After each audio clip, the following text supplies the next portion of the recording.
I just accidentally called my new boss Daddy in a Teams meeting.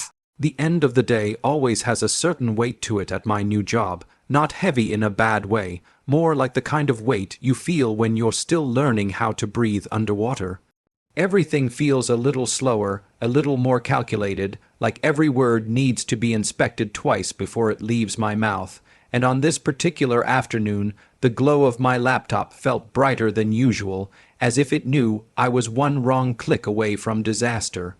I sat in my tiny home office, the kind of space that pretends to be an office, but is really just a corner with a desk I bought during lockdown. The sun was low enough to make the blinds cast these long prison bar shadows across the wall, but I didn't dare open them because the lighting would make me look like a ghost on camera. So instead, I let the laptop screen be the main source of light, illuminating my face in that cold bluish tone that makes everyone look 10% more nervous. The Teams call had 10 of us in it. 10 little squares, 10 faces that I still barely knew after 3 months, all blinking and nodding in the synchronized weirdness that only video calls create. My boss, Mark, took up the center square, a stern-looking man with a jawline you could probably cut diamonds on. Everything about him screamed discipline, the posture, the neutral expression, the precise way he spoke. Watching him was like watching a man who ironed his soul every morning. I, meanwhile, was doing my best to keep my new employee energy from leaking out of my pores. I kept my shoulders straight, my eyes focused, my smile polite but not too enthusiastic. I nodded whenever someone else nodded, a reflex I couldn't seem to stop. Every time my camera showed my own face in the corner, I gave myself the smallest mental note: relax your eyebrows. Don't look terrified, this is fine. Mark was reviewing the final action points of the day with the same seriousness one might use to brief a military operation. I hung on to every word, not because I needed to, but because I wanted to look like the kind of employee who did. When he said something vaguely encouraging about next week's deliverables, I nodded again at the screen, even though he wasn't looking at me. Maybe the nod would still count somehow. That's when I felt it, the soft, insistent pressure of something nudging my elbow. I didn't look down right away. I tried to stay locked onto the call, to stay perfectly still, to pretend nothing in the world existed outside those 10 tiny faces. But the nudging continued, stronger this time, paired with a soft whine that vibrated straight through my chair. I risked a glance downward. Bear, my enormous golden retriever, sat by my side like a furry boulder with eyes. His tail was stretched out like a lazy question mark. His ears were slightly lowered, that universal dog sign for I am being very patient but do not test me. He nudged my arm again, this time with the determination of a creature who absolutely knew he deserved something. I gave him a subtle, later, wave under the desk, one of those motions you hope doesn't catch the corner of your webcam. He blinked at me, then whined louder. My stomach tightened, not because of Bear, I love him, he's a saint, but because I could already feel the attention of the call slipping. When you're the new guy, you always feel like your professionalism is made of glass. One wrong move, one awkward moment, and it all cracks, so I leaned slightly to the side, just far enough to whisper, "Not now, buddy." In the softest voice I could manage, my hand reached toward the mouse, searching for the mute button like it was a lifeline. The little microphone icon glowed on the screen. I squinted at it. Was it muted? Was it unmuted? The icon was so tiny. My vision suddenly felt 20% worse. My pulse picked up, thumping in my ears. I tapped it once. Just once, and returned my attention to the call, believing with all my fragile new employee faith that I had successfully muted myself. The meeting droned on. My boss continued summarizing. I nodded like a trained marionette, unaware that the click I had just made was the worst click of my entire professional life. Bear has never understood the concept of timing. To him, life is simple. When you need to pee, you need to pee. Human schedules, corporate deadlines, virtual meetings with intimidating bosses, all irrelevant. What Bear wants, Bear communicates, with the persistence of a creature who has never once in his life questioned whether he is loved or important. So when I felt that second nudge on my arm, firmer this time, I already knew I was running out of grace minutes. I stole another glance down at him, hoping maybe I had misread the situation. Maybe he just wanted a head scratch or had dropped his toy somewhere he couldn't reach. But no, Bear was standing now, tail low, nose pointed at the door like a living compass pointing toward salvation. His eyebrows, yes, dogs have eyebrows if you look closely, were curved into that pleading expression that hits you right in the soul. His paws shuffled on the floor, a soft, impatient rhythm.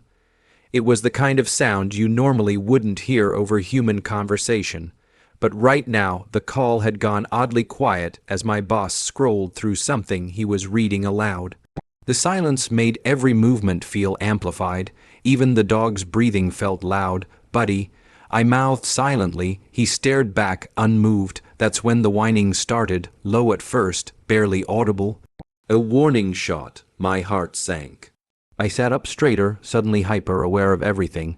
My camera angle, the brightness of my screen, the reflection of Bear's golden fur in the bottom left of the frame, the fact that my mic icon looked suspiciously unclear, and I wasn't sure if it was muted or not. I tried to give him a subtle hand gesture, palm down, slow push toward the floor, the universal not now motion, but Bear, in his infinite wisdom, interpreted it as an invitation to come closer. He stepped forward, nudging his massive head under my arm, lifting it like a furry hydraulic jack. On screen, one of my coworkers was talking about some follow-up tasks for next week, and everyone looked focused and professional. Meanwhile, off-screen, I was having a silent showdown with a 90-pound golden potato who had been holding his bladder for exactly 0 more minutes. "Please," I whispered without sound, lips barely moving. Bear didn't break eye contact. He whined again, louder, urgent. Panic started to prickle in my chest. I had 2 options: let Bear continue whining, risking the entire team hearing him and wondering why it sounded like someone was gently torturing a wolf just outside my camera view. Mute myself properly, calm him down with a quick whisper, and hope the crisis ended quietly. Option 2 seemed obviously safer. And so, with all the caution of someone defusing a bomb, I reached for the mouse. My cursor drifted across the screen like it was moving through molasses. Everything felt slow motion. My hand, the icon, even my breathing. I hovered over the tiny microphone symbol. I squinted. It looked gray. Or maybe white. Or maybe the lighting was weird. Why are mute icons so small? Why doesn't Teams have a giant flashing banner saying you are live? Why is technology like this? Bear whined again, louder this time, and I panicked. I clicked the icon, just a quick, decisive tap. The kind of tap you do when you're sure, absolutely sure, that you've solved the problem. The moment I clicked it, Bear visibly relaxed, as if he sensed I was finally paying attention. He gave a grateful wag of his tail, the soft thumping against the wall echoing louder than it should have. My boss's voice continued droning in the background, but I wasn't really hearing it anymore. I was laser, focused on Bear, whispering to him under my breath, "Okay, buddy, just a few more seconds, hold on." But I whispered it safely, comfortably, believing the mic was muted, believing my moment of peace had been earned. Believing I was still in control of this call, this job, my dignity, believing wrong, because in that moment, calm, relieved, unaware, I had no idea the icon hadn't muted me, it had unmuted me, and the next thing I said, the next thing I whispered, was about to echo across 10 screens and implode my entire professional reputation. But for now, in this second scene, I was still blissfully ignorant, still whispering. Still seconds away from catastrophe, there's a moment, right before a disaster happens, when the world feels perfectly normal, almost peaceful. You don't know you're standing on a trapdoor yet. You're just living your life, breathing your breaths, completely unaware that destiny is cracking its knuckles behind you. That was me, staring at my team's screen, convinced everything was under control. The meeting continued in that slow, end-of-day rhythm, people nodding, my boss reading something off screen, half the team looking mentally checked out, the other half pretending not to be. A typical late afternoon call. My eyes drifted back to the microphone icon in the bottom corner. Muted, had to be muted. I had definitely clicked it. I had the confidence of a man who had successfully muted himself 1,000 times. So when Bear nudged me again, this time lifting one of my hands off the keyboard with the sheer force of his skull, I didn't panic. I just leaned in a bit closer to him, letting my voice drop into that soft, automatic baby talk tone that only comes out when speaking to pets or babies or, apparently, career-ending moments. Okay, okay. I whispered, the words coming out like some gentle reassurance. Hold on, Daddy's almost done. The sound was soft, sweet, the kind of tone no normal person wants their coworkers to hear, the kind of tone that should remain between a man and his dog forever. I barely finished the sentence when I turned back toward the screen, and that's when everything froze, every square, every face, every pixel, frozen, the kind of freeze that isn't internet lag. No one was buffering. No one was glitching. This was the freeze of human beings trying desperately to process what they just heard. My stomach dropped. Something in the air shifted, like the way the atmosphere tightens right before a storm. My heart began pounding loud enough that I could hear it in my ears. The silence on the call was unnatural. It wasn't the someone's talking silence. It wasn't the we're wrapping up silence. It was the silence of 10 people collectively deciding whether or not they'd actually heard what they think they heard. I dared a look at my mic icon again. It was glowing, not muted, gray on bright. Proud, broadcasting my life choices to the entire team. My blood turned to ice. I felt every molecule of embarrassment hit me at once, rushing upward from my chest to my face in one abrupt, catastrophic wave. My vision even blurred for a second, like my soul was trying to evacuate through my pupils. I forced myself to look back at the screen. One coworker. Jenna had her hand over her mouth, shoulders shaking like she was trying desperately not to laugh or cry or both. Another guy, Chris, had his eyes so wide he looked like he'd just seen a ghost summon another ghost. And then there was my boss, Mark, ex-military Mark, the man whose idea of Casual Friday was wearing a slightly lighter shade of gray shirt. He just stared, not angry, not amused, not confused, just staring like someone had handed him a Rubik's Cube made of pure nonsense. He blinked once, then again. I swear time slowed down. My palms went cold. I could feel my breathing turn shallow. I wanted to rewind. I wanted to unplug my modem. I wanted to teleport into the sun. Instead, all I could do was sit there, frozen, waiting for someone, anyone, to speak, to laugh, to cough, to break the tension in any direction at all. But no one did. They just stared at me through their little rectangles, as if I had said the most intimate, confusing line possible at the most professional moment imaginable. 10 seconds passed. Then maybe another 10. Every second stretched out like it was trying to become its own separate lifetime, and in that unbearable stillness I understood something deeply, profoundly, cosmically painful. They all heard it, every single one of them, in perfect audio clarity, and somehow, the worst was still yet to come. Silence is supposed to feel empty, but the silence that followed my accidental daddy whisper wasn't empty at all. It was crowded, packed, bloated with horror, shock, confusion, second-hand embarrassment, and a universal, collective attempt by 10 adults to pretend they hadn't just heard what they definitely heard. My mouth stayed slightly open, just enough to make me look like I was buffering. My hands hovered above the keyboard like they were waiting for instructions from a brain that had fully disconnected from my body. There's a surreal feeling that hits when your brain is still processing an event your soul has already abandoned.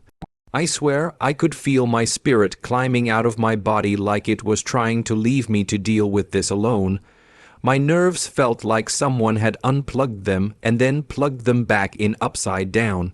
I blinked once, twice. The screen didn't change. All 10 faces were still frozen. Except they weren't actually frozen. They were just holding themselves perfectly still, like a group of wildlife attempting not to scare off a predator. My coworker on the left of my grid view, Ayesha, had the exact expression of someone who had just walked in on something she should never have witnessed. She wasn't moving. Her eyes were just locked in place, wide, silently screaming. 2 tiles down, I saw Dan slowly lower his glasses, as if removing them would somehow help him hear the audio nightmare that had just unfolded.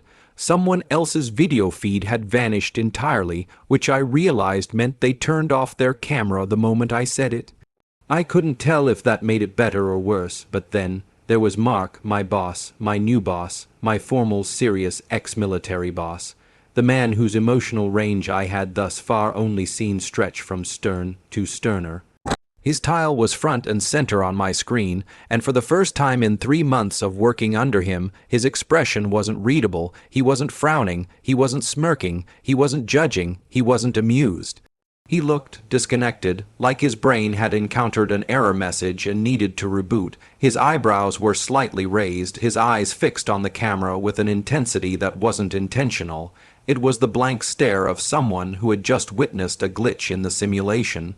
And then, slowly, painfully, his head tilted, not much, just a few degrees, but it was a tilt that said everything. Did this man, did he just, no, surely not, he must be talking to someone else. Please tell me he's talking to someone else. The silence continued. No one coughed, no one exhaled, no one clicked anything, not even Bear moved. I felt myself shrinking inside my own skin, like I could fold myself down into a grain of rice and roll under the door. I could feel heat crawling up my neck, spreading across my face like a wildfire. My entire head felt like it had been dipped in lava. This wasn't just embarrassment, this was a slow-motion, real-time emotional car crash, one where you can see every piece of metal bending, every window shattering, every terrible second dragging out longer than the last. I finally dared to speak. Ooh, that was all that came out, not a real word, just a syllable, raw and trembling, like my throat was staging a rebellion against communication. Nobody reacted, not a blink. Not a shift, not a laugh. The silence stretched on, unbearable, a suffocating weight pressing down from all sides, and in that moment, with those 10 stunned faces staring at me, some in horror, some in disbelief, one in existential crisis, I realized something. This wasn't just a mistake. This was going to follow me forever, and the worst part, I still had to try to explain myself. There are moments in life when your instincts kick in fight, flight, freeze, but then there's a fourth response no one warns you about, professional mode. A deeply cursed, automatic reflex that activates when your dignity has already died, yet your corporate programming struggles to keep you upright. It's the inner voice that whispers, well, we're screwed, but let's pretend we aren't. And that's exactly what took over my body after the world's most awkward silence. My mind was still spiraling, the team was still staring, my boss still had that Windows XP error expression, but my mouth, traitorous, desperate, robotic, took control. I straightened my back, lifted my chin, looked directly into the camera with the seriousness of a man delivering a national emergency broadcast, and in a voice an entire octave deeper than my usual, I said, "My apologies, that was for the dog." The words left my mouth like a brick sliding off a table, nothing elegant, nothing smooth, just a blunt, heavy thud of explanation that somehow made the whole situation feel worse, because calling someone daddy is bad. But calling someone daddy in baby talk, then immediately following it with the formality of my apologies is, I don't know, a professional war crime. No one reacted at first. It was like they needed to download new software updates before responding. A few tiles flickered as people shifted uncomfortably. Someone muted themselves so quickly that their mic icon jittered. One coworker's camera turned off entirely. Again, I couldn't tell if it was to laugh or to pray for me. And then there was Mark. His expression somehow had evolved, no longer confused. No, now he had the face of someone who was trying very hard to make sense of an instruction manual written in an extinct language. He blinked slowly, opened his mouth as if to speak, closed it again, then he nodded, once, just once, but it wasn't a reassuring nod. It was the kind of nod people give when they're attempting to accept new information that has absolutely devastated their mental equilibrium.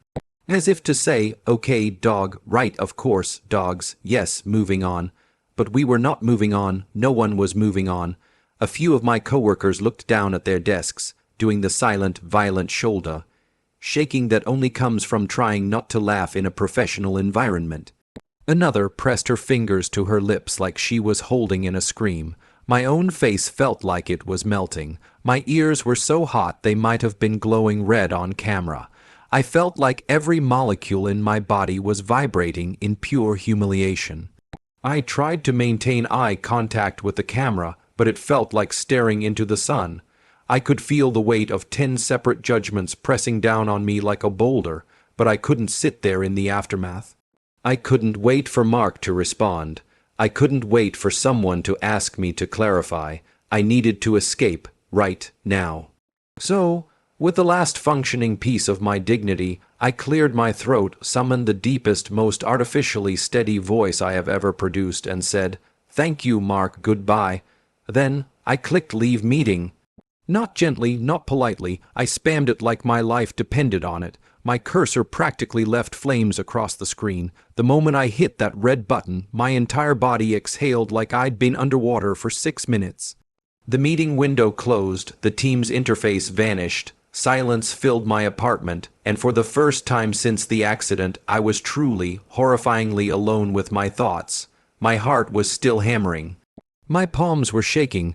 My soul was trying to climb out of my throat, and behind me, Bear let out a casual little huff and wandered off completely where he had just detonated my career with one single whine. Damage control was done, but the damage itself, that part was permanent. The days after that awkward cafe meetup dragged in a slow, almost claustrophobic way, like time itself was waiting for me to make a decision I wasn't ready for. Every evening I found myself slipping back into old habits, sitting in my dimly lit room with the curtains half closed, a quiet playlist humming in the background, and my mind full of noise I couldn't escape. I kept replaying the conversation with her, the way she smiled like nothing had happened, the way she slipped compliments into sentences as if they could erase years of silence, the way she talked about bad luck. As though that explained the chaos she'd left behind when she walked out of my life. It was strange. Being around her again felt both familiar and foreign, like walking into a childhood home that someone else now lived in. One night, around midnight, I sat at my desk with only my laptop screen lighting the room. Outside, the city was quiet except for the distant hum of traffic, far enough to feel unreal. I opened her profile again, not because I wanted to, but because something in me needed to understand what the hell she was doing. Her posts were an odd mixture of self, pity, and bravado. One day she'd be posting about universe signs and surrounding yourself with people who match your energy. The next, she'd talk about losing her apartment, how her landlord suddenly changed the rules, how she just needed a reset, how she was taking a break from everything toxic, but she never mentioned that she'd cut off every person who cared about her. She never mentioned the spiraling debt she never took responsibility for. She never mentioned how she'd ghost people the second real life demanded accountability. All of that was invisible. She was painting herself as a tragic main character on a spiritual journey. Anyone reading would think she was some resilient survivor, a phoenix in the ashes. I knew better, and that truth sat heavy in my chest. I leaned back in my chair, exhaling slowly. The glow of the screen reflected in my glasses, making the room feel colder than it actually was. A part of me, an old, foolish part, wondered if she genuinely wanted to change, if maybe life had humbled her, if maybe she was reaching out because she missed me, because she wanted to fix things, but deeper down, I could sense the familiar pull. Not emotional, not romantic, strategic. People like her didn't come back out of nostalgia. They came back when they needed something: money, stability, attention, validation, a soft place to land when the choices caught up with them. And I used to be that soft place. My fingers hovered over the keyboard as I scrolled through more of her posts. Pictures of aesthetic lattes, mirror selfies with vague captions, cryptic quotes about letting go of what no longer serves you. Then one post stopped me. A selfie of her on someone's couch, wrapped in a blanket, half smiling. The caption read, "Life knocked me down, but I'm rebuilding. Grateful for the people who haven't given up on me." My jaw tightened. That used to be me, and for a moment, just a moment, I felt that old instinct to step in, to help, to rescue, like I had years ago. But as quickly as the emotion surfaced, I felt something stronger rising behind it. A boundary, a firm, quiet, unshakable line I hadn't had back then. I closed the tab. The room felt strangely lighter, as if shutting that window had let air back into my lungs. I sat there for a minute, staring at my dark reflection on the screen. She could rebuild her life if she wanted to, but I wasn't going to be the foundation she rebuilt it on. Not again, not this time. The next few days felt strangely quiet, like the air around me was waiting to vibrate with bad news. I try to keep myself busy cleaning up my place, catching up on work, even going on late night walks, but her presence lingered in my thoughts like a stubborn echo, not loud, just persistent. Part of me kept expecting her to message again. She always operated in cycles: disappear, reappear, stir everything up, then vanish until the next storm hit her life. But the silence this time felt heavier than usual, calculated, almost. One evening after dinner, I sat on the couch scrolling aimlessly through my phone. The apartment was dim except for the warm lamp beside me. Outside, the sky was a slate gray, dusk fading into night. A cold breeze slipped through the small window I had cracked open, stirring the curtains. My phone vibrated suddenly, a message, her name on the lock screen. I stared at it for several long seconds before opening it. "Hey, sorry if I was weird last time. Things have just been overwhelming. I've been trying to stay strong, but it's hard." I could almost hear the tone, soft, vulnerable, disarming, the same tone she used back when she needed emotional cushioning before asking for something. I didn't reply, not yet. I set the phone on my thigh, listening to the faint hum of the traffic outside. A minute later, another message came. "I didn't want to bother you. I just didn't know who else to talk to." There it was, the hook. My thumb hovered over the screen. The old version of me would have been typing instantly, offering comfort, telling her she wasn't alone. But now, all I felt was a strange mix of caution and detachment, like I was watching a version of myself from years ago, and he felt like a stranger. I typed a simple response: "It's fine. What's going on?" She replied immediately, like she had been waiting for that tiny opening. "Just a lot. I'm staying with a friend, but it's not stable. I applied for some jobs, but no luck yet. I feel like the world is against me." I leaned back on the couch, letting her words sit. They were so familiar it was almost surreal. Every crisis in her life had the same script. The universe was unfair, everyone was unreliable, she was the victim, never the cause, never the common denominator. Still, something inside me softened, not out of love or hope, but out of old habit. I remembered the girl I once cared about, the nights I stayed up to talk her down from panic, the mornings I reassured her she wasn't alone. But now, I wasn't sure if that girl had ever truly existed, or if she had always been a survival tactic wrapped in charm. She sent another message before I could respond. "I hate asking for help, I really do, but I feel like I'm running out of options." There it was, the real reason. A quiet tension tightened in my chest. The room felt smaller, the air heavier. I stared at the phone, feeling the weight of the moment pressing down on me. She wasn't reaching out because she missed me. She wasn't reaching out because she wanted to fix anything. She was reaching out because she was sinking, and she remembered I had once been the person who'd jump into the water to pull her back up. But I wasn't that person anymore. I typed slowly, carefully, "What kind of help are you talking about?" I didn't send it yet. I just stared at the text on my screen, 6 small words, but they felt like a gate, a threshold. If I sent them, I'd be opening the door she was already nudging with her shoulder. I deleted the message. Instead, I typed something else. "I hope things get better for you." Cold, distant, final. I hit send. Her reply didn't come right away. The silence stretched, long and telling. Outside, a dog barked somewhere down the street. The wind rattled the window lightly. I exhaled, long and slow. For the first time in years, I chose myself.